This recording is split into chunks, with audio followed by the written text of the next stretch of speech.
Hello, Kids Cook Real Food. Katie Kimball here for the Healthy Parenting Connector, where, as always, my job is to connect you parents who so want to raise healthy, independent adults with the experts who have fascinating information that you may need. Today, we're talking about a subject that is a little bit new to me, and I think it's going to be new to all of you. We're talking about Mast Cell Activation Syndrome, histamine intolerance, mold toxicity, some of these root causes of really mysterious, really serious illnesses. But you don't have to be someone who is experiencing or who has someone in their family experiencing a mystery illness to get what I think will be a lot out of this interview. So Beth O'Hara, thank you so much for being here with me.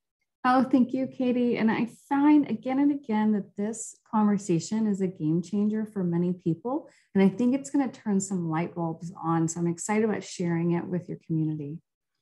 I do too. I really do too. Lots of light bulbs. So let me make your official introduction so people know to whom they're listening, and then we will dive right in. Beth O'Hara is a functional naturopath and a functional genetic analyst with a doctorate in naturopathy, specializing in functional naturopathic approaches and a master's in marriage and family. I think, are you addicted to education, Beth? Maybe just a little bit. You know, if you have to have an addiction, that's probably one of the better ones out there. No, I read that yesterday and I thought, she likes learning. Well, Beth used all of that learning and all that knowledge to find her own root causes, which were contributing to mast cell activation syndrome, and she reversed that. Now she has over 10 years of experience working with hundreds of clients to unlock the keys to their health mysteries and support their healing journeys. So because she experienced what it feels like to find a new, full, joyful life after being literally bedridden and in excruciating pain, Beth is on a mission to empower people with mast cell activation syndrome to reclaim their full potential. And I hope that we help further your mission today by connecting you with some people who absolutely need this information. But Beth, oh my gosh, your story, it sounds so powerful, but so painful in many ways. Can you help us understand what happened? Like when you got sick, and did anyone help you get well? Sure. Yeah. Well, part of this started when I was really young. When I was 7, we moved out to the country into this older farmhouse, and it was about 100 years old. Seemed like a great adventure. I was really into learning. It was wilder. You know, we got to run out in the woods and do all these things. But what nobody really understood back then, and is still very much on the cutting edge today, is the role of toxic mold. And there was a lot of mold in that house. Most people who have exposures to mold that are making the meal never see any mold in their home. So I just want to clarify that most of the time you're never going to see it. But this home had so much mold, you could actually even see it growing. And we had no idea, but I started developing health issues at a really young age. So I was breaking out in hives, head to toe, eyes itching. I would scratch myself at night until I bled. I was so itchy. And then I had a head injury when I was 9. I got kicked in the head by a horse. And so then I started having insomnia and anxiety. And I, had some trouble connecting with kids before that, but really developed what I experienced as autism-like symptoms. I had this whole rich internal world, but I could not connect outward to people. I could not figure out how to do that. It's like that bridge didn't exist. And then, but I was really smart and I did great in school and I could learn very easily. And but my health just kept deteriorating. So every hit I couldn't come back from very well. So I had a car accident when I was 16. Chronic fatigue set in. I would just whipped myself to get out of bed to get to school. And then when I got into college, so Katie, I had multiple scholarship offers to medical school. That's all I wanted to be. So to just set the stage for how important this was, instead of running out socializing like most kids were doing, I was studying Grey's Anatomy. It's a really geeky kid. And living in the country, I could find bleached skeletons and I was putting those back together. I mean, this is all I wanted to do with my life. I had no backup plan. In college, I moved into a moldy duplex and it was a 150-year-old house. And I had no idea, but I could smell mold in the basement. And my health just completely unraveled. I couldn't get out of bed. I started having joint pain. The brain fog was taking me over. I started having panic attacks. This is my early 20s. I mean, I was still an undergrad. I had to turn those scholarships down. And instead of going to medical school, I became a chronically ill patient. So I went doctor to doctor. I had seen doctors since I was a young kid. So I'd been on antihistamines, all kinds of medications. I had menstrual issues, lots of pain.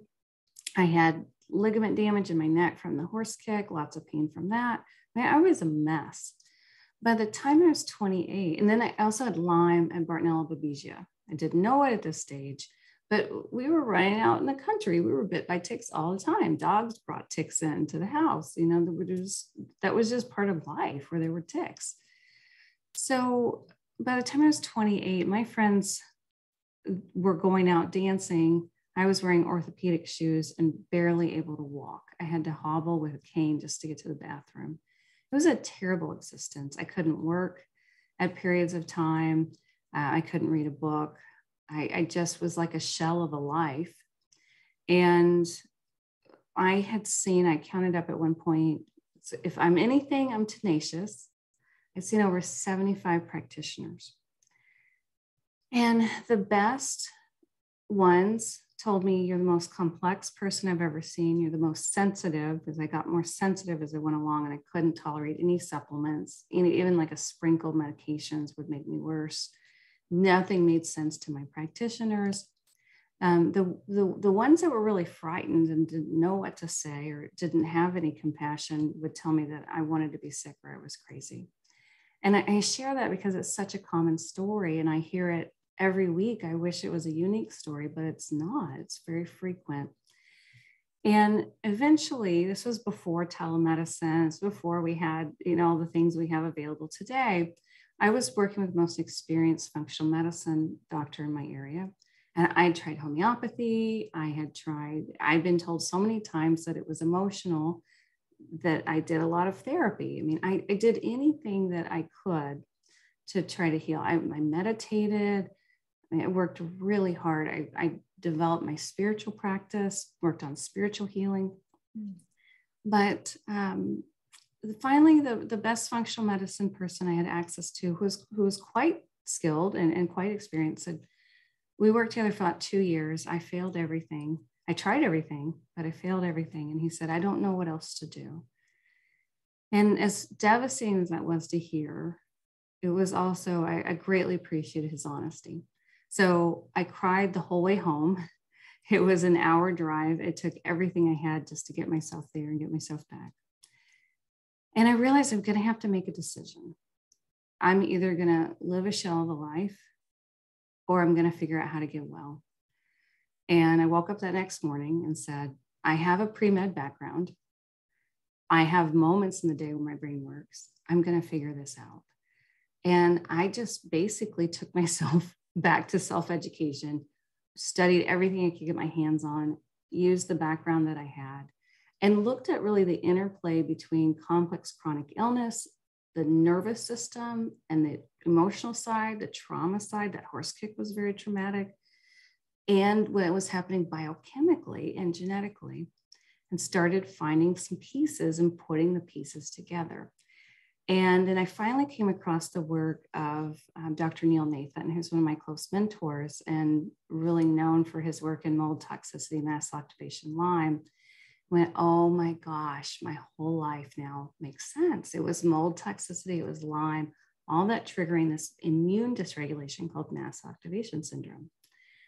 So it took years, but I was able to start to put the pieces together. And it was such a dramatic recovery, Katie, that people started coming to me. I was teaching yoga and from a chair, because that's all I could do, but I could teach from a chair. And I was doing life coaching and spiritual work, because my spiritual work was really what kept me alive and kept me going through all of that. And so I was able to teach from what I was experiencing and learning about myself. And then people just started showing up and saying, last time I saw you, you were on a cane. Last time I saw you, you were having a hard time getting your hair brushed. What happened? And I had been so shut down emotionally, and I did all this other work, voice lessons and movement lessons and things so I could get expression. So I didn't have any facial expression. I didn't have any tone to my voice. I mean, flatlined. And he said, you're like a whole other person. What can you help me? So I started health coaching and then realized, gosh, I'd really like to do more with this. And that's where I went back and got the master's of marriage and family therapy, because I didn't know there was a connection with the nervous system and stress states. And then I went on and got the doctorate in naturopathy. And I can't say that I'm 100% cured. I still have a hefty protocol. I have to take care of my health. I have to do a lot. I can't overwork. I can't overdo, but I run a busy practice. And on top of being a practitioner, I'm the CEO for our organization, and I can go hiking. I can exercise. I've been off that cane for over a decade. I'm in my 40s now, and you know, it's a whole nother life. And when I tell this story, I feel like I'm talking about somebody else, because it's not my life today. But I just wanted to share that part of it because I know it's inspiring. And that's why my mission is really about helping people get back to their full potential. I mean, you were really given a gift that was already your love, right? Like health and medicine were already your love. And you had that gift of intelligence that on a good day you could reach for. But I do agree, like what a story of hope. I think it's hard for any of us who haven't seen a transformation like that happen to even imagine what it's like. I'm sure it does feel like two people to you, two different lives. And I feel so blessed and grateful every day that I wake up that I get to have this life. I mean, I still have chronic pain from injuries, but it's not debilitating. And I can wear cute shoes. I mean, that sounds so little, but it's huge for me that I can actually wear cute shoes that have a little bit of a heel. And, you know, I can dress up, I can go out with friends and have a good time. It's a wonderful experience. And one of the things that's really dear to my heart are there's so many kids that are affected by the toxins we have in the world today. They're hit harder by mold. And again, mold is something we're not talking about enough. It's a big issue in schools. And I see a lot of young children who are being hit and nobody knows what's going on with them, what to do with them. And when we're seeing it hit younger and younger and younger. So I just hope that this brings some light and some possibilities for those parents working with those kids and for themselves if they're dealing with health issues. For sure. I mean, I was struck by so many pieces of your story. The fact that you had grown up in a moldy farmhouse and then moved into a moldier duplex. I was like, that's not fair. That stinks, you know? And then Lyme on top of it. And oh my goodness, Nick, no wonder your body was falling apart. But let's talk about mold. Number one, why is it such a huge issue? Has this been an issue for centuries and we just didn't know what to call it, or is it new? And well, maybe let's start there. And then we got to talk about how we can even begin to guess if it's in our homes or our schools. Yeah, that's a great question. We have had mold. I mean, we know that mold is described in the Bible. We know that there were protocols for if you saw mold growing on your home, what to do. And we've lived with mold. Mold's been on the planet, you know, as long as the planet's been here almost. It's been here for a long time. But what has happened is multifactorial. One, we're exposed to more toxins than we've been exposed to ever in the history of humanity. Okay. And those toxins pass through the placenta, through the cord blood, through the breast milk. So babies today are born with hundreds of toxins already in their bodies, not starting at the same starting point. And that disrupts us genetically, and it disrupts our detox capacities. So not at the same starting point as our grandparents or great-grandparents who were when they were exposed to mold. Okay, because we have a higher like toxic body burden overall before we even are exposed to the mold. So we're weaker and more sensitive. Exactly. Yikes. And mold will pass through the placenta and the breast milk. So mold can pass from mother to child. So we have that. So if the mother had an exposure, plus our buildings are different. There's a wonderful quote I love by a psychologist named Claire Graves, which said, when we solve problems, we create new problems. Yeah. And then we have to solve those problems. And solving those problems, we create new problems.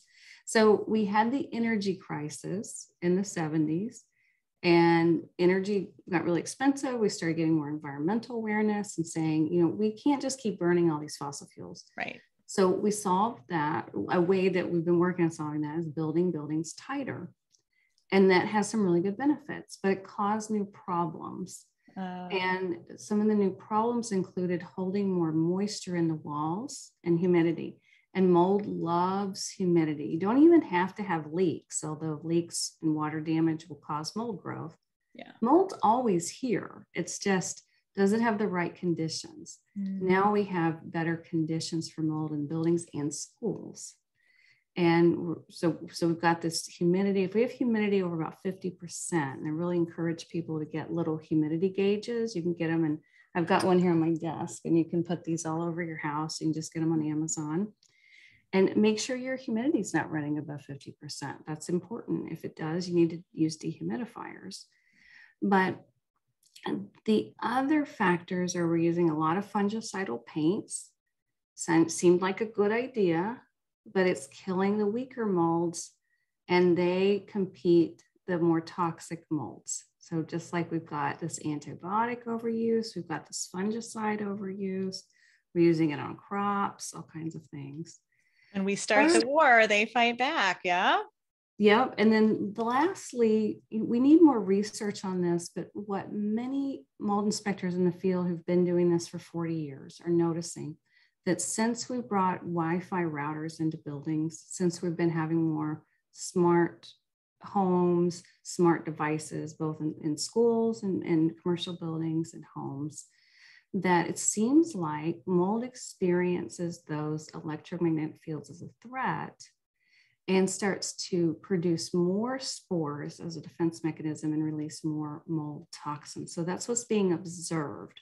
Again, we need more research, but that's what we think is happening. There was a study in the 80s, before we had all of these kinds of Wi-Fi devices, that showed that 35% of schools had water damage leading to mold toxicity. And then there were some studies in the 90s, again, before we had all the Wi-Fi routers, that showed that 50% of homes had water damage leading to toxic mold, and up to 85% of commercial buildings. Those studies need to be redone because we had another wave of tighter building code, building tighter buildings with building code changes around 2000. So those numbers most likely are much higher. But that's the scenario that we're looking at. So we do have significantly more exposure than we've ever had in the past.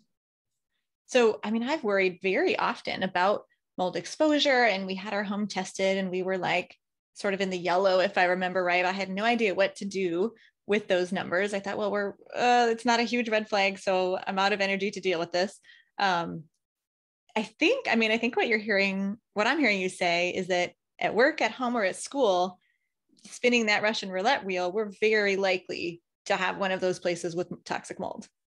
We're fairly likely, and even in the desert, a lot of times in places like New Mexico, Arizona, I will sometimes find people's homes don't have mold there because I consult across the country. Okay. But what happens there is people have what are called evaporative coolers or swamp coolers, where they have a tray of water and they blow air over it as a way to cool for air conditioning. Anytime you have water sitting for 48 hours, you have mold growth. No questions. You have a basement leak, for 48 hours, it's not thoroughly dried. You have a pipe leaking, your refrigerator, ice, water line leaks, anything like that, you're going to have mold growth. So why is this such a problem? Because again, mold's everywhere, but some molds are toxic molds. These are species like Aspergillus, Alternaria, Fusarium, Stachybotrys, Willemia, Chaetoglobicin. These types of species release what are called mycotoxins, which mean mold toxins. Those mold toxins are immune dysregulators. Aflatoxin and ochratoxin are highly carcinogenic.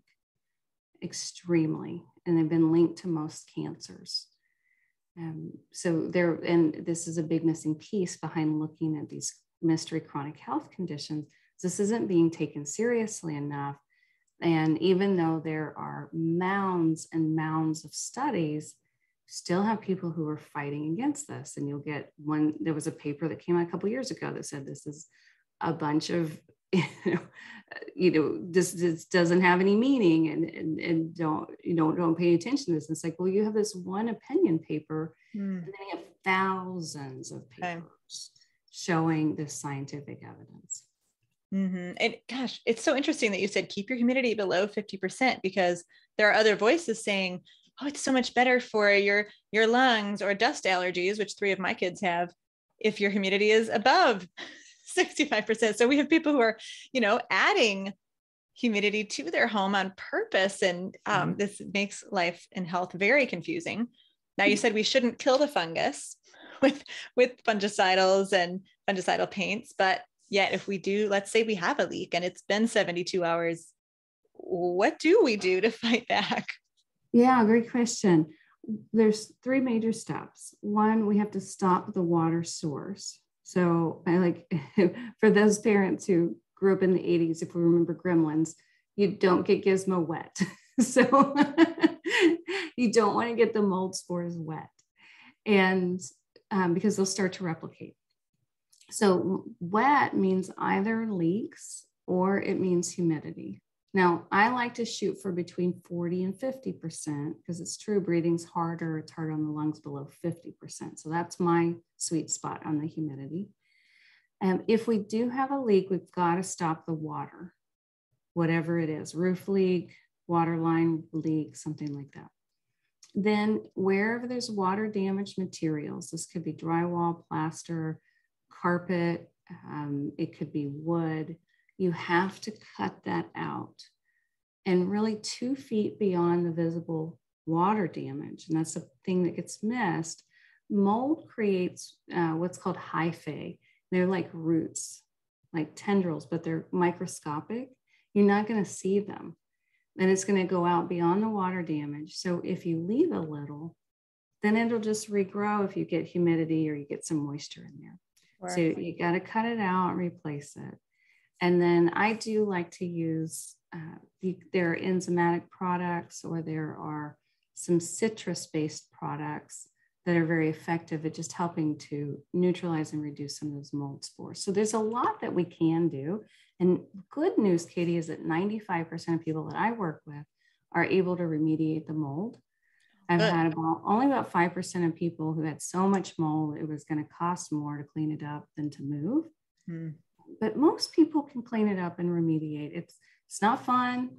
It's not their favorite part of working with me. It's not my favorite part because it's stressful for them, but it's an essential part, because otherwise these mold toxins are a gas. And so if you just keep breathing in a toxic gas, you're not going to get your health recovered. And unfortunately, I have worked with a number of people who delayed handling the mold. I don't want to frighten people, but some people already predisposed can develop cancers. So we want to take it really seriously. Yeah, for sure. For sure. It's so tricky, because when you can smell it in the whole house, right? If it's the basement or something, is there always a genesis? Is there always a source, or are those the 5% when just the whole basement is moldy? It's too hard to remediate. Well, sometimes it'll be the basement. Basements are often trouble spots if they're not waterproof correctly, or the water, when it rains, runs in towards the foundation of the house or the building. Right. And if somebody's in an apartment, think about the basement and the apartment building. And that you're not even in charge of at that point. You're not in charge of. So if you're looking at apartments, look at the basement. Make sure you look at the basement. And the ground needs to be sloped so that water runs away, so it can't pool up against the house where it's going to seep down.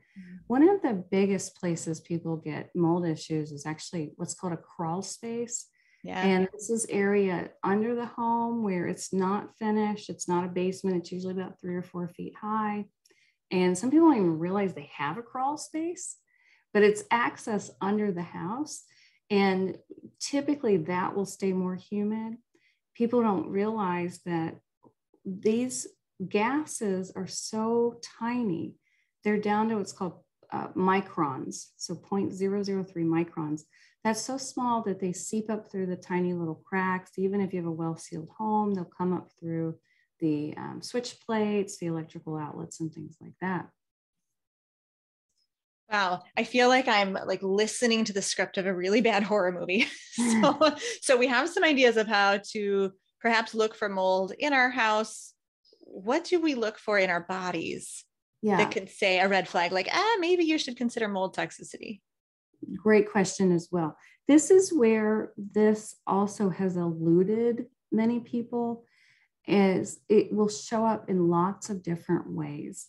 And the way it shows up for one person is different for another, depending on things like our gender, our age, our other toxic loads, our genetic weaknesses, and not everybody in the house gets sick necessarily. So you may have people in the same household with the same exposure, and women and children tend to get sick more. Pets, actually, because they're smaller, lots of health issues in pets from the exposures.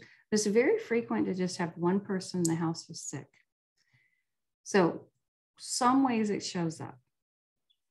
Mold is very disruptive to the nervous system. So we'll often see things like brain fog.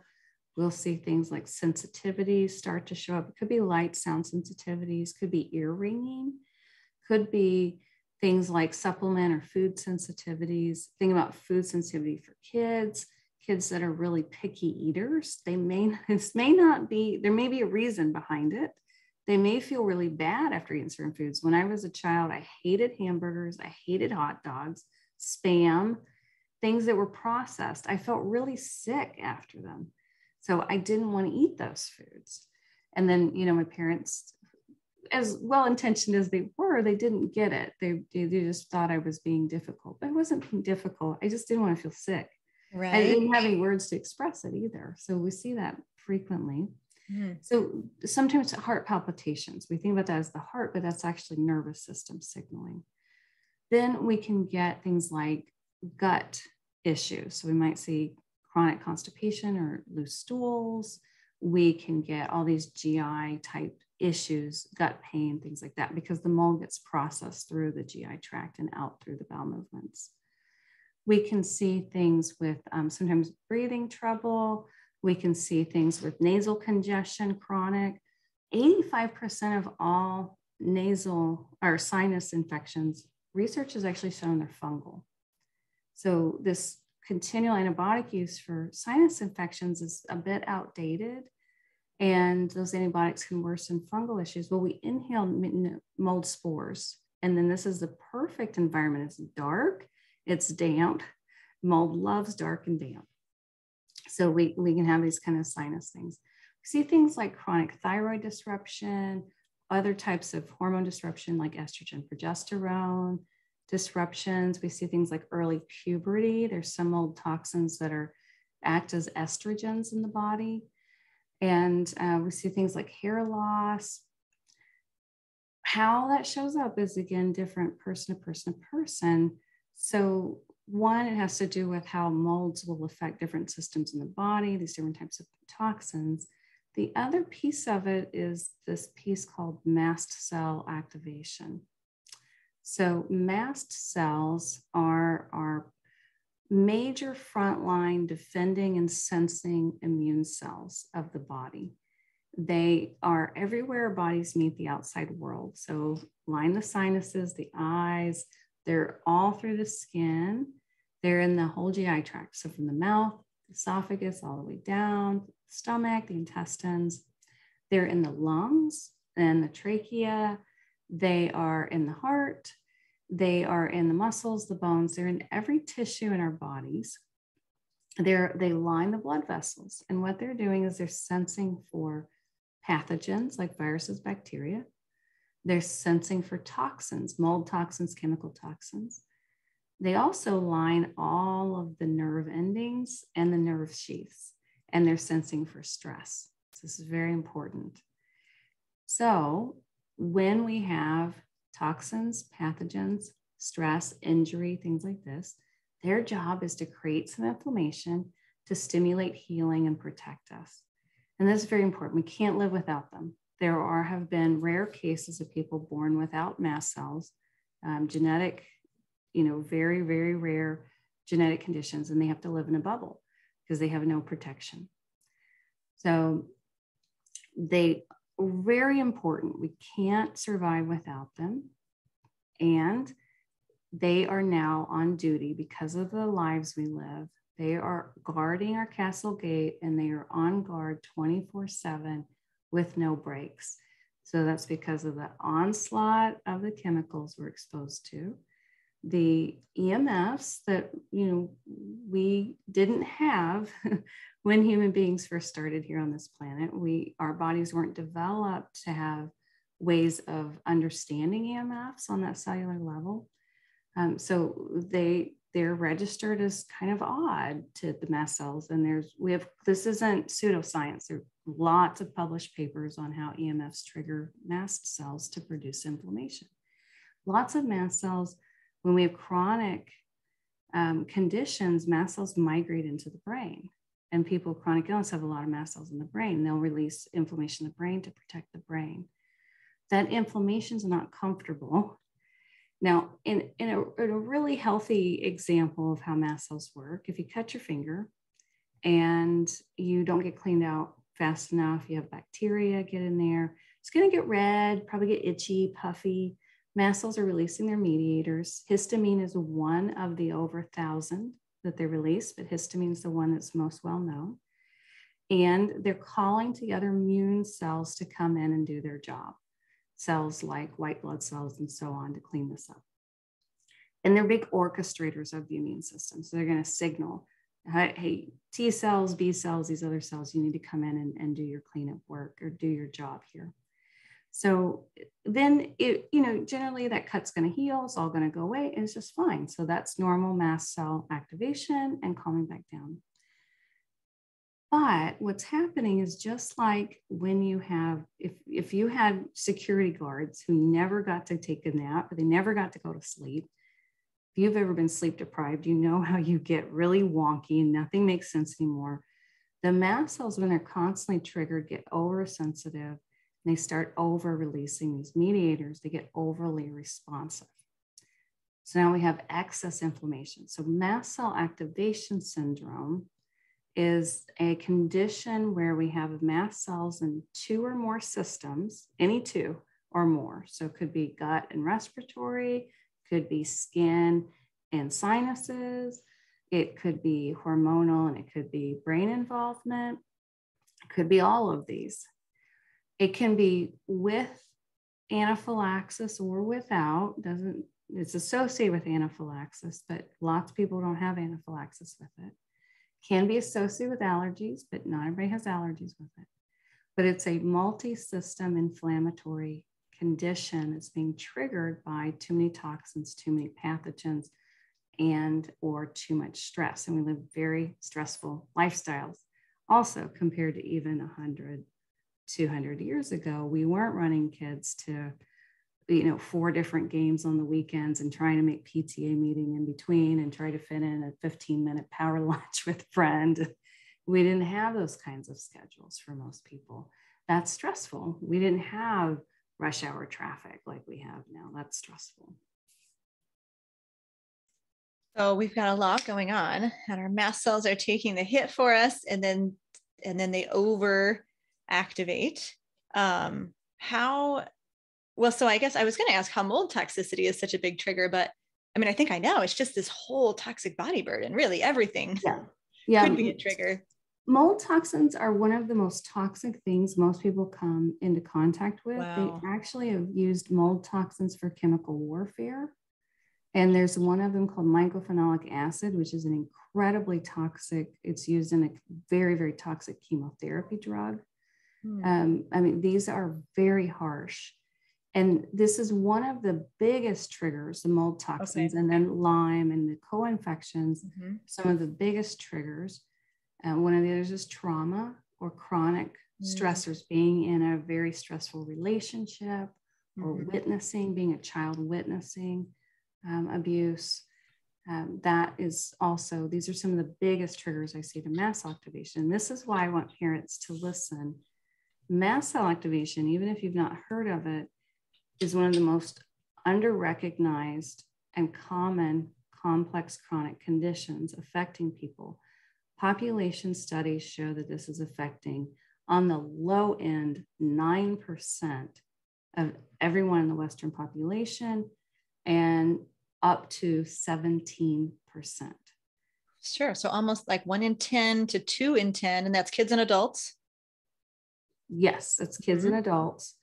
And it's mold toxicity, again, one of the biggest underlying triggers for this. This is how common it is. If you think about all the people you know, 1 in 10 at a minimal are dealing with mast cell activation syndrome, and they most likely don't have any idea. No, probably not. You went to 75 experts. Yeah. And again, it blows my mind that it was the allopathic and the natural. Like even the functional docs could not figure this out for you. Praise God that you are here and that, you know, your mentors are helping, but we just didn't know. This didn't even get, so this had the first theoretic inklings of it in the 80s. Oh, wow. More papers came out in the 90s, first case reports starting maybe around 2000. Didn't get a diagnostic code until 2016. I have clients who are medical school students, and they tell me that it's still not in medical schools because it takes about 20 years for research to make it into the established curriculum of the medical schools. So we've got a long way to go. We sure do. So this is new. Now we are more educated than many, but we still feel like we still have so much to learn. So we talked about some red flags, some symptoms of mold toxicity. What are some litmus tests of, do we need to look into mast cell activation syndrome? Yes. So again, we could spend a whole podcast just going through the symptoms, but oh no, they're that big, they're that long. that many possibilities. Because think about our mast cells are some of the most complex cells in the body. Everywhere. We talked about they're in all the tissues, and they're not all going to be activated. It depends on which ones are involved. Over 1,000 mediators. So the ones that are getting over released will affect the symptoms. Some raise blood pressure, some lower blood pressure, some create inflammation, some trigger the nervous system. And then they have over 200 receptors on the outside. So if you think about those permutations, there's a lot of possibilities. What people really can look for, some of the classic signs are feeling sensitive to things, sensitive to chemicals, fragrances, the gasoline, the gas pump, paint, having some food sensitivities that don't seem to have a rhyme or reason, or being histamine intolerant. There's a link to that because histamine is going to trigger mast cells. You don't necessarily have to have histamine issues with mast cell activation, but it often will come together. And looking at, do I just seem to have something, mystery conditions, or am I seeing multiple specialists and we haven't figured out what's connecting the dots? So I do have a symptom survey people can take. It's free on our website, and they can just go to mastcell360.com, click on MCAS, do the symptom survey. And that's based on the research of the associated symptoms that we know for sure are associated. There's lots of others that likely are, but what we know for sure based on the research data. And if you score around 50 points or more, then it would be really good to look into this. It would be wise to look into it. Doesn't always happen, but a common thing can be if somebody has food reactions within 30 minutes or less of eating something or drinking something, they start feeling bad. Anyone who has anaphylaxis needs to look at mast cell activation. Now, lots of people with mast cell issues without the anaphylaxis, and that's the throat closing, the chest closing. It's frightening. You get the blood pressure drops. You feel like you're going to pass out. If your kids are experiencing that or you experience that, definitely look at it. But even if you don't have that, don't rule this out. And you mentioned histamines, and I feel like histamines, I mean, again, you literally are specializing in all the mysteries, all the things that people have never heard of. Histamine intolerance is so fascinating to me because the group of foods that are high in histamine don't seem to be related, right? Like it's kind of, it's not easy, but it's a little easier to say, oh, maybe I'm sensitive to gluten, or maybe I'm sensitive to dairy. But histamine is tough. And I know we were talking before we hit record about fermented foods. And I wonder if is that maybe the best litmus test to see if you should look at a histamine intolerance? That's one. So Okay. if you flush, if you get GI symptoms, things like diarrhea, things like heartburn, if you just get brain fog, anxiety after eating some of the high histamine foods. So these are going to be ferments. What makes this confusing is there's certain bacteria that produce histamine. Some foods are higher in those bacteria.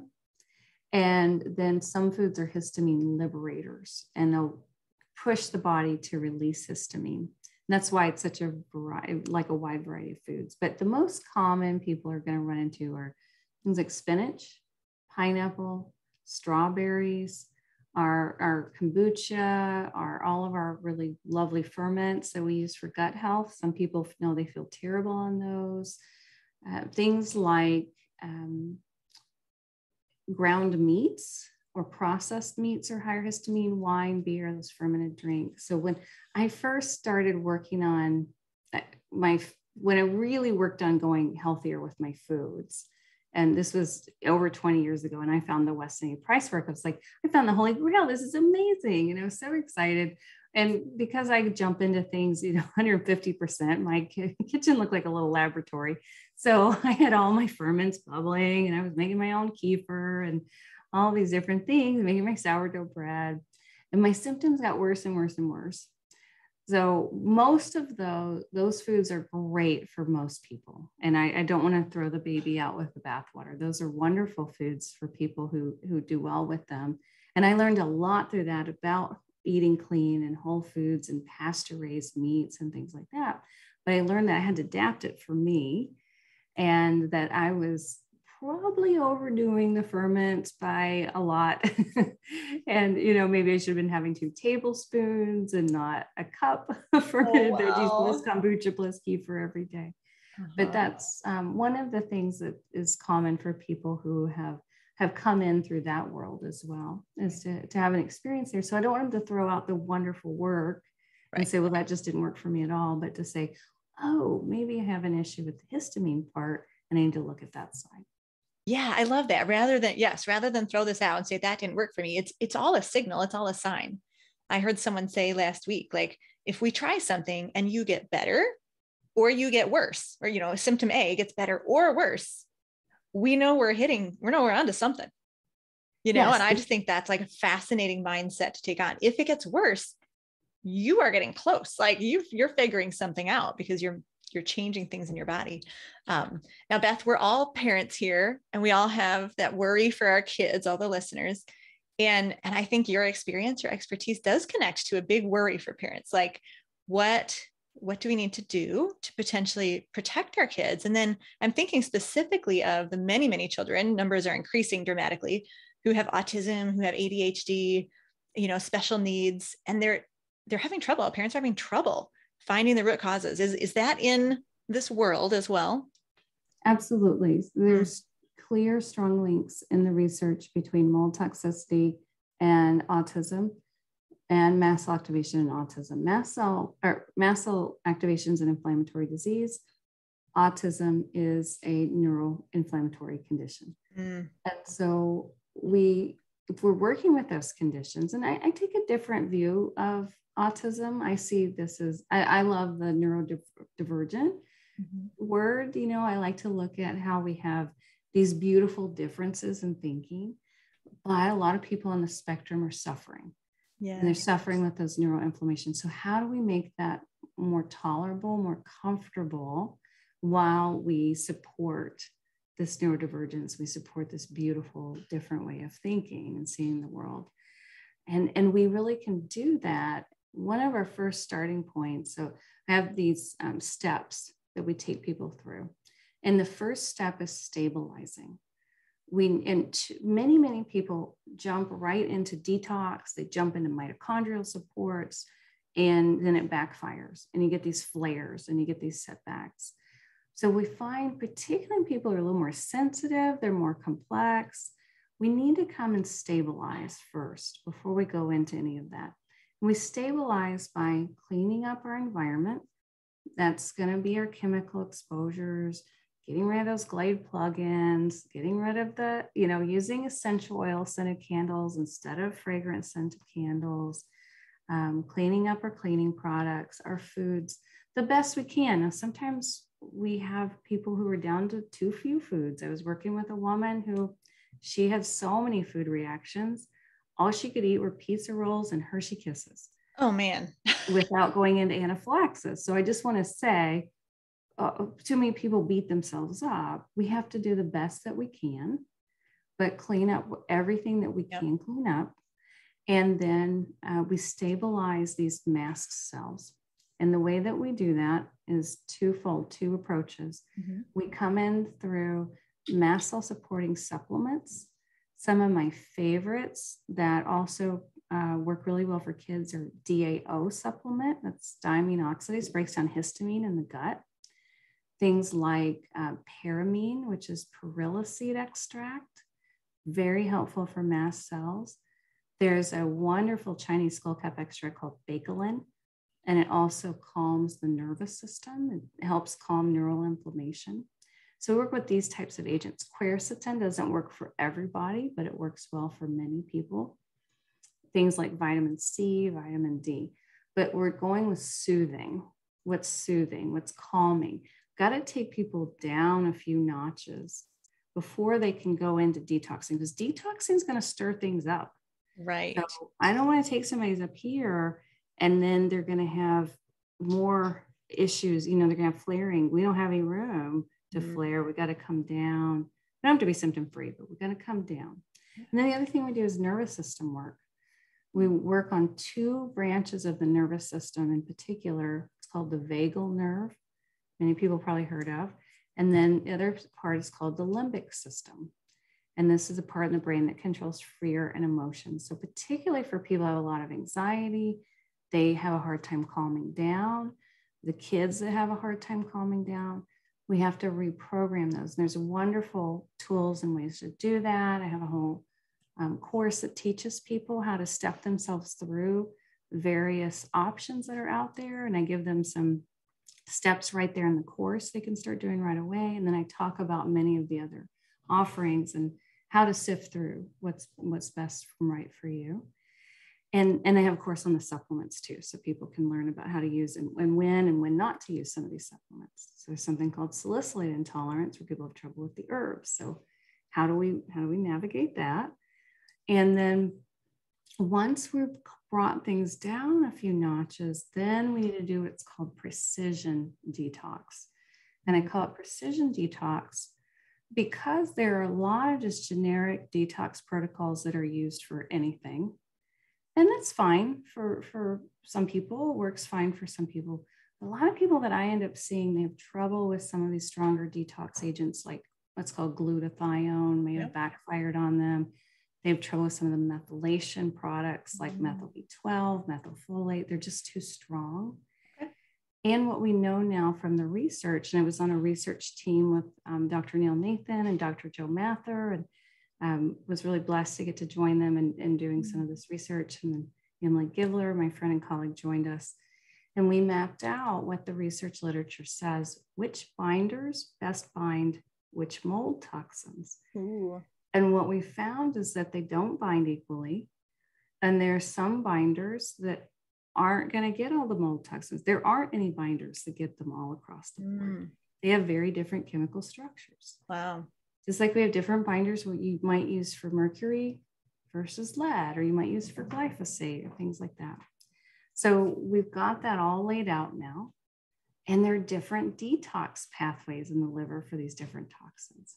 So how do we support the precise ones based on, and you can test for these mycotoxins, urine testing to show what's in the body. And some of the best one I love getting from Real Time. And then with the budget, we get Real Time and Great Plains. Really good. And then we can really target in what this person needs and make it more effective. It's not quick, Katie. It's not a 3-month process. It's usually people who come into our practice or with me. Kids might be 6 months, they're quick. And adults are usually a year and a half to maybe 3 years, sometimes longer, depending on how complex. But I mean, it's not, we didn't get sick in a month. Exactly. You don't get sick a month after you're exposed to mold. I mean, you might start to, but yeah, it's a long buildup. I'm sure it's got to be a long healing. Beth, this is so fascinating. I'm blown away. We work with a lot of picky eaters, and we talk about food sensitivities and sensory sensitivities a lot here. And so I feel like this has opened my world to, like mold toxicity could not only be a cause, but perhaps a prominent cause, of some of this stuff for people. And from what I'm hearing you say right now is, bottom line, you have to work with an expert to really unravel and to really reverse this stuff, because if you're just dabbling on your own, you're probably going to shoot and miss a lot. It's very helpful if you can. And I know not everyone can afford to do that.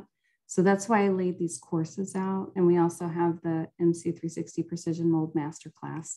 And it may not get somebody everything that they need, but it'll get them multiple steps down the road. And it gives them about at least the first 6 months to 9 months of the work that I do with people. So it'll save them a good bit of time and money. That's wonderful. And it's so promising to see progress. I mean, anytime you see forward motion and progress and reversal of disease, you're thinking, okay, like at least I know what's going on. Right. It's huge to know. I mean, so many times when I go over, for example, we look at their urine mycotoxin panel and I say, okay, this is what you have. And this is what we know about ochratoxin and gliotoxin and zearalenone. And so this may not be the only root factor in your symptoms, but this could really account for the majority of them, if not all of them. It's such a huge relief. So many times people just cry because they've been looking for a long time. And I get it. It was huge relief for me to go, oh, thank goodness. Because then we can do something about it. Yes. If we know what it is, we can do something about it. We can fix it. Yeah, that's a path to a solution. I'm such a DIYer. And so I'm thinking, like, let's say someone was taking quercetin or vitamin C or some of those supplements you mentioned for some other reason, and they find that either it helps alleviate some of their mystery symptoms or they feel horrible. Is that one of those flags where you would go, yeah, you should probably take this course, or you should probably do a mycotoxin urine test on your own? Like, how do we get people to the point where they just know that they need you? So if they're having trouble taking herbs, but they can take medications and they can take things that aren't herbs like vitamin C, that may be a clue about salicylate intolerance. Okay. Salicylates are types of compounds in colorful fruits and vegetables and herbs. So if you have trouble eating vegetables, like people come in and say, can't eat vegetables. Picky eaters. I can't eat fruits, but I can eat meat and I can eat potatoes. That's a clue for me. Wow. So that might be one thing to look at. Sensory issues, light, sound sensitivity, touch sensitivity, hating to be hugged. These are things that can be caused by mold toxins. One of the things that's very specific, not everybody gets this, but very specific to mold and Bartonella is lightning bolt pains, or people describe it as ice pick pains. Ooh. And I was told growing up that these were growing pains and they go away. Well, I didn't grow out of them. And they just zing. They're just intense. They zing and then they're gone. It's a nervous system misfiring. It's a nervous system dysregulation. Wow. So somebody has things like that. Or if they're just stuck, they can't figure it out, why not get the tests? And I do want to share with people, we have stuff, if you're not ready for the course, we have lots of free resources on the blog people can start with. We have stuff on the test to start with. Please read that before you do the test. But if you get the tests, you may only see very low levels on the test initially, and it's because these mold toxins are fat soluble. They aren't your bodies don't want them circulating in your blood. Not a lot usually shows up in the urine, especially the longer somebody's been sick. Our bodies try to lock them in. So even if it shows up below the cutoffs of the lab, take it seriously. That's a common mistake, understandable mistake. And then people write it off and say, well, I don't have mold toxicity. Right. But any level is not good. Any level is not good. And if you keep going and you get your body stronger to where you can detox, you'll start to see those levels come up over time as it's coming out. Isn't that fascinating? Oh my goodness. So much good information. I know we have like 10 seconds. So how do we leave parents with a message of hope from you, Beth? Well, I really want my story to be a message of hope. Yeah. And I have seen so many, I mean, I've had 5-year-old kids come in who were ticking and couldn't put sentences together. And within 6 months, they were having temper tantrums and just uncontrollable. And in 6 months, they were calmed down. I've had people who were having 20 seizures a day in a wheelchair. A young woman wanted to go back to college. She couldn't even write a text. She couldn't talk for more than 2 minutes. And about a year and a half later, she was getting ready to go back to college. So there's so much hope and so much we can do. And our bodies have an amazing capacity for healing. So we don't want to forget that. We got to get the boulder out of the way that's crushing us. You get that boulder off of you, you can heal. Thank you so much for that hope, for all of this education. And I mean, I just feel like I want to dive into more information. I know many parents out there feel the same. Beth O'Hara, expert and experience, your expertise and experience have been amazing. Thank you so much. Oh, thank you, Katie. I really want to tell you, I appreciate you helping us get this out to help more people and help their lives.